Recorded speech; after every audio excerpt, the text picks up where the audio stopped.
Hello, good afternoon, everyone. I am Jessica Luevano Cuadra. I hope you're all doing well. Did you know that the most underrepresented group in the court system in the United States of America are people of color, children, and immigrants? Today, I will have the pleasure to share with you the background of this bill as well as explain why the bill is being introduced. I will also describe the bill more in depth so that you will have a better understanding, and I will also explain the advantages and disadvantages of this bill overall, and why I believe this bill will be beneficial to the public. The Funding Attorneys of Indigent Removal, also known as the Fair Proceedings Act, was introduced on August 15th of 2019.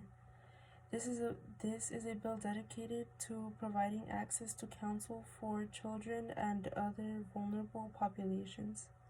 By vulnerable populations, this bill is focusing solely on that of immigration.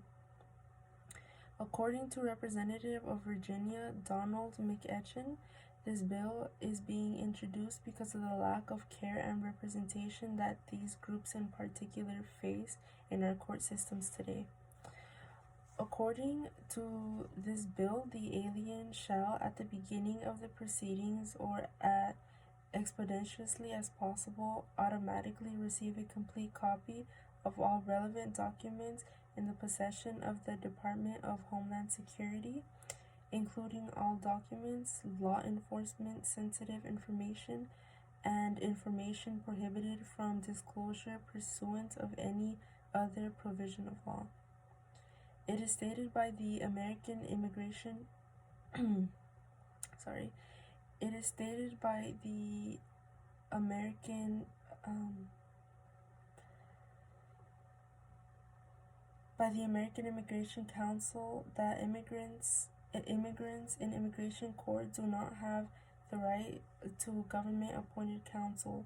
The lack of legal representation has a profound impact on immigrants' outcome in removal proceedings.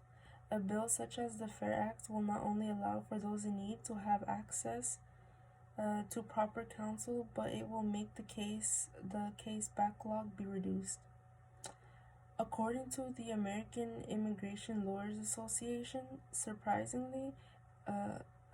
specifically, the 14th Amendment guarantees due process and equal protection to all persons in the United States of America, not just citizens.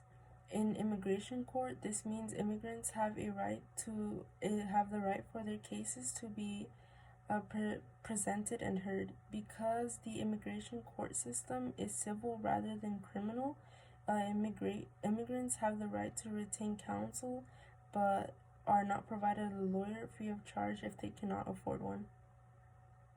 According to the National Immigration Forum, the current case backlog is at an all-time high with cases of 733,365. Although this is not due to immigration judges failing to adequately fund the immigration court system, as it has dramatically ramped up immigration enforcement, the case backlog currently keeps growing. The average wait time for a case to be heard is 721 days, which is roughly about 2 years. This is something that can be easily helped and even prevented if a bill such as the FAIR Act is passed.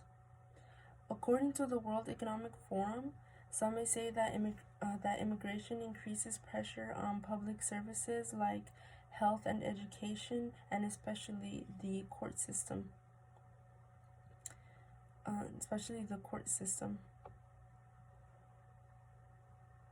But according to Lisa Christensen-Gee, who is the Deputy Director of the Institute on Taxation and Economic Policy, it is stated that, like other people living and working in the United States, undocumented immigrants pay state and local taxes.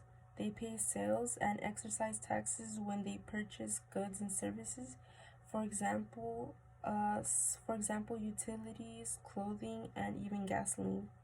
But in reality, immigration not only is ultimately beneficial for our economy, but working-age migrants provide net benefit for the government budget. So it only seems fair that a bill such as the FAIR Act is passed to provide better assistance for these migrants.